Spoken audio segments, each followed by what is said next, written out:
Today, we're going to continue to cover the intriguing history of the Kingdom of Jerusalem, from the failure of the Second Crusade up to the Battle of Hattin and the fall of Jerusalem. I'm Quill History, and this video is part 3 in a series on the history of the Kingdom of Jerusalem. Click on the card in the right corner to view part 1. In this video, we're going to cover the history of the Crusader states following the Second Crusade, the rise of Saladin, the Battle of Hattin, and the fall of Jerusalem. Stay tuned!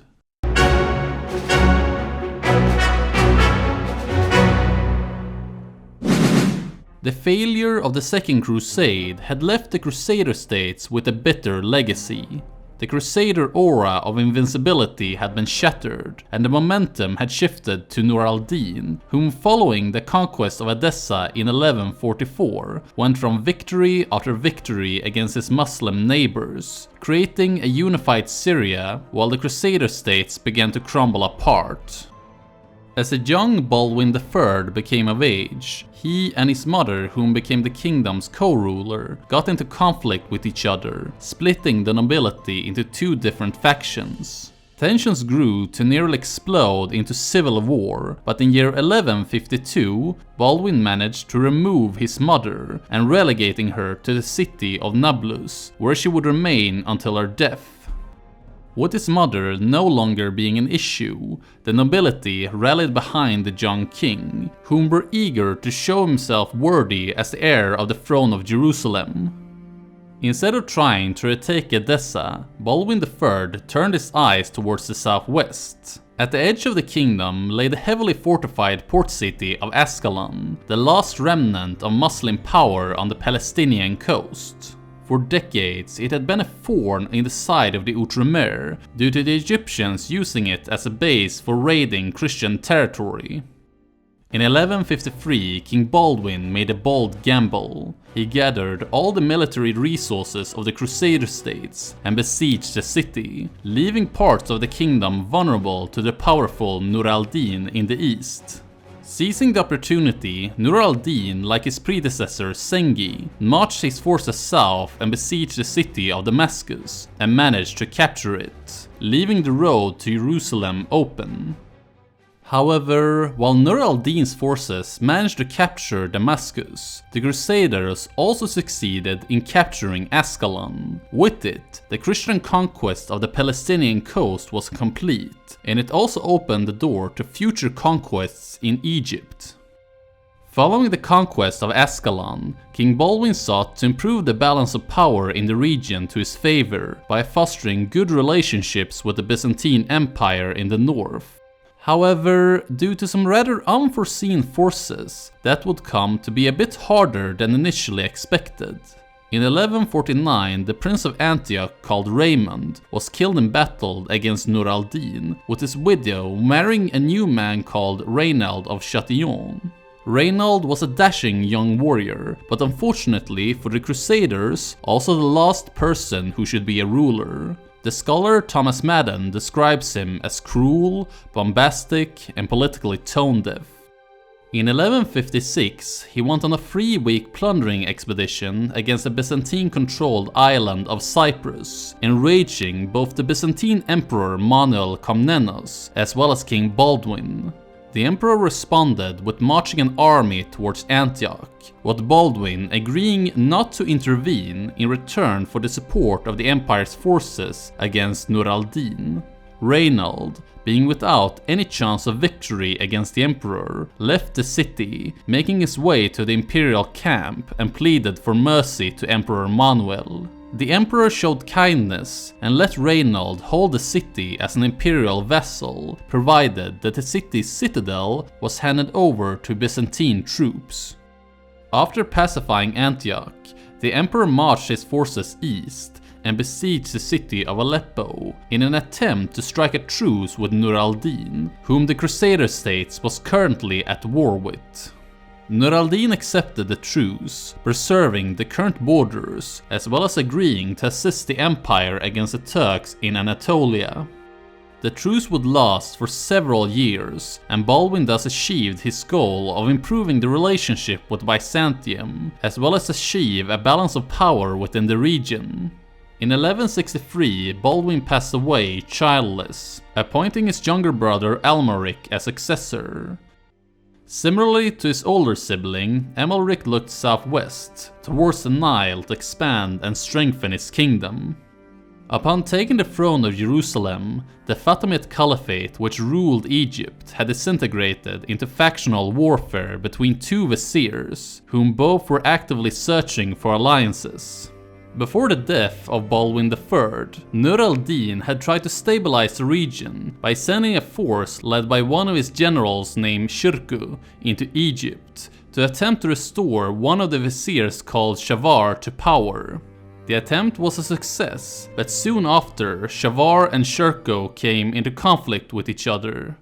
When this happened, Shavar appealed to Amalric for help, who responded by sending his forces into the land of the Nile. In an attempt to stop the Crusaders from engaging with his forces in Egypt, Nur al-Din broke the truce with Jerusalem and marched another army into the Principality of Antioch, demanding that Amalric withdraw his forces from Egypt. To restore the truce, Amalric agreed on the condition that Nur al-Din did the same. Both armies withdrew, and for a short time the power balance within the region seemed to have become stable. Nonetheless, the Fatimid Caliphate soon fell into civil war. In 1164, with his position in Syria being firmly secure, Nur al-Din decided to seize the opportunity to conquer Egypt before it could fall to the Crusaders, and once again Shavar turned to Amalric for help. The king sent an army led by a general named Hugh of Caesarea, who met up with Shavar and managed to come to an agreement that Shavar would pay a sum of 400,000 gold dinars in exchange for Christian aid. With the treaty signed, the Crusader army besieged Alexandria, which Nur al-Din's forces had previously captured.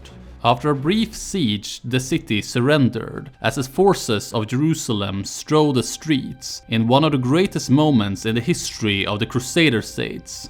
The ancient city of Alexandria was the city of St. Mark the Apostle, and the last ancient patriarchal city, not having been recaptured by Christian forces.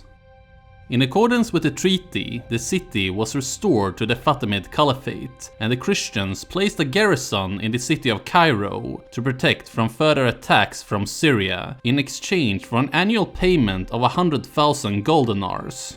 For all practical purposes, Egypt had now become a Christian protectorate. Through cunning, bravery, and a bit of luck, King Amalric and his late brother Baldwin had turned the momentum back to the Crusader states. Unfortunately for the Christians, this fortune would not last for long. While control over Egypt was one thing, Amalric dreamed about capturing it outright. The Crusader leaders knew Shavar to be unreliable, and his son Camille was known to be negotiating with Nur al-Din. Should the Crusaders risk their currently favorable position in Egypt by trying to conquer it outright, or risk the Fatimids turning against them once they had rebuilt their strength? Being faced with this dilemma, King Amalric decided to rally the armies of the Outremer and declare war against Shavar, with the full support of the Knights Hospitallers. The Knights Templars, on the other hand, refused to take part, insisting that the Crusaders should not repeat the mistake of Damascus by attacking an ally and thus driving it into the bosom of the enemy. Once having learned that the Crusaders had broken the treaty, Shavar turned to Nur al-Din, promising him a third of the land in exchange for military support. The offer was accepted, and Nur al-Din once again sent an army into Egypt, led by the general Shirkuh.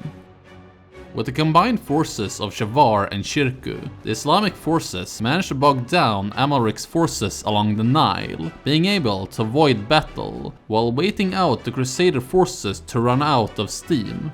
After a while, Amalric was forced to retreat back to Jerusalem, bitterly defeated. While Nur al-Din had saved Shavar from the Christians, he was not able to save him from his old enemy Shirkuh, who shortly after Amalric's departure killed Shavar and took the title of vizier for himself. 2 months later, Shirkuh also died, with the title going to his nephew. This nephew was called Al-Malik al-Nasir Salah al-Din Yusuf, but to the Christians he would mainly be known by one name, Saladin. Upon becoming the ruler of Egypt, Saladin set out to put the country back together, securing lucrative Red Sea ports and reorganizing the Egyptian army, as well as constructing several citadels to defend against attacks from the east. King Amalric did make another attempt to conquer Egypt, but like before, the attempt failed, and in 1174 the king passed away, leaving the throne to his sickly 13-year-old son, Baldwin IV. That same year, Nur al-Din also passed away, with his realm descending into political chaos soon after. With Syria in turmoil, Saladin seized upon the opportunity to conquer the lands by playing out the different factions against each other, while insisting that he was the rightful heir to the realm Nur al-Din had created. The conquest of Syria was a success and led to the Crusader state's greatest fear being realized, being encircled by a unified Muslim kingdom that gladly would see the Crusader states removed from the map. In addition to the rise of Saladin, were Jerusalem becoming increasingly isolated. In 1176, the Byzantine Empire suffered a devastating defeat against the Seljuk Turks, which put the empire on the defensive and removed it as a political player in the Levant. On top of this were no help sent from Europe. The Crusader states sent several requests for aid to the Pope, France, England, as well as Germany, but their pleas were met with sympathetic words and little else, as the leaders in Europe were too preoccupied with their own struggles to be concerned with faraway Jerusalem. Suffering from leprosy, a disease which among other things caused muscle paralyzation and bodily insensibility, the young King Baldwin had no possibility to produce any offspring, and he was not expected to live very long. Due to this state of affairs, two major factions arose at the royal court, vying for power. One faction being led by a man named Raymond, who was the Count of Tripoli and the king's regent during the king's childhood, while the other faction mostly included a collection of family members, such as the king's sister Sibylla and her mother Agnes.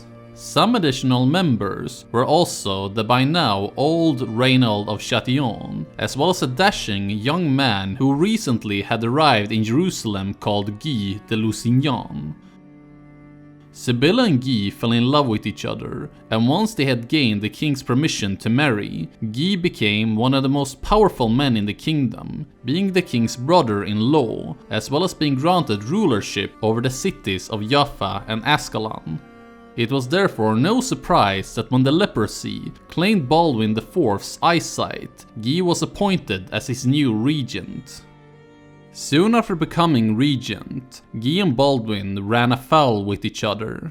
In 1183, Saladin invaded the kingdom, with Guy responding by gathering all the forces of Jerusalem and marched to take a defensive position against the opposing army near the city of Baisan.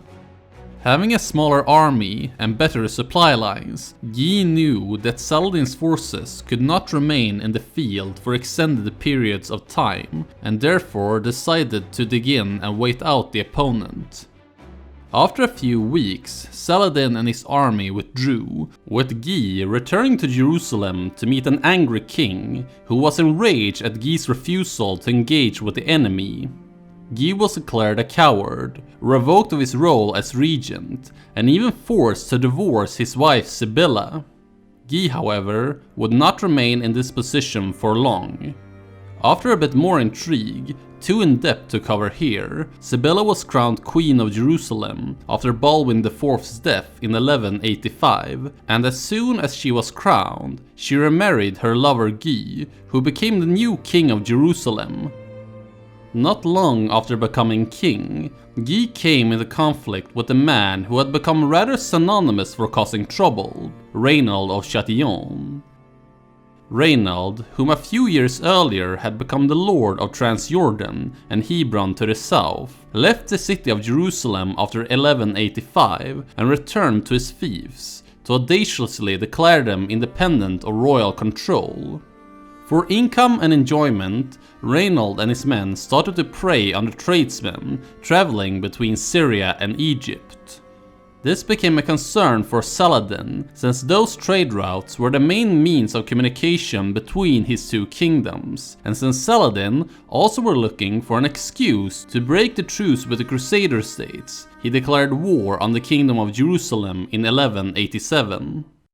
Both sides assembled their forces and met outside the city of Nazareth. The army of Jerusalem were one of the largest forces ever assembled by Christians living in the Outremer, totaling approximately 20,000 men, while Saladin's army consisted of around 30,000 men. Due to the outcome from the last encounter at Basin, Guy once again decided to employ the strategy of waiting out Saladin until he were forced to pull back. Saladin were aware of this and could not afford to let matters rest as they were. He needed to provoke the Christians into attacking before it was too late. In a desperate move, he marched against the city of Tiberias on the shores of the Sea of Galilee. The city fell, but the citadel managed to hold out. Since Tiberias was a Christian city, King Guy was under hard pressure to march and attack the infidels. However, the terrain between the Crusader camp and Tiberias was a dry and barren area, in which the army would need a great deal of water in order to make the crossing. Guy originally made a decision to avoid marching against Saladin's forces. However, later the same night, the king was approached by the Grand Master of the Knights Templars, who urged him to break up camp and march to Tiberias. Playing on the shame Guy had suffered due to failing to attack Saladin at Basin, together with making the case that the Christian forces could defeat Saladin, he managed to convince the king to change his decision, and that same morning the army started to march east. Upon hearing the news that the Crusaders were moving on his position, Saladin quickly seized upon the opportunity by preparing a trap. Having to walk in the warm summer while being constantly harassed by Saladin's skirmishers, the army of Jerusalem made slow progress along the desert. In July of 1187, at a waterless plateau near the village of Hattin, the Crusader forces met the first part of the Muslim army, and Guy gave the order to make camp. The soldiers, whom were parched and without water, suffered through a painful night as Saladin's forces surrounded the camp and lit fires that filled the camp with heat and smoke. As the sun rose, the exhausted soldiers prepared for a hopeless battle, being surrounded by fresh troops who were eager to fight. In a desperate attempt to make a stand, the Crusaders rushed to an extinct volcano known as the Horns of Hattin, where they fought the onslaught as long as they could. The situation was hopeless, and in the end the army was defeated, with the survivors either being taken hostage or sold into slavery. In one battle, the whole military might of the Kingdom of Jerusalem had been annihilated, and Saladin could continue to march further into the Crusader states with nothing to oppose him. Being informed that the enemy were coming and that no help was going to arrive, the garrison commanders in the kingdom's cities sought to immediately get favorable terms on which to surrender, and as domino bricks, nearly all of the Kingdom of Jerusalem's major cities, with the exception of the port city of Tyre, capitulated to the Muslims.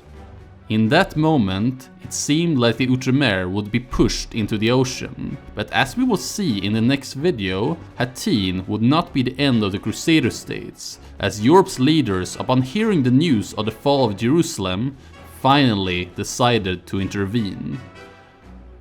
Today, I hope you learned something new about the history of the Crusader states, the Battle of Hattin and the fall of Jerusalem. Don't forget that if you like this video and want to see more videos like it, smash that subscribe button as well as the bell icon so you don't miss anything.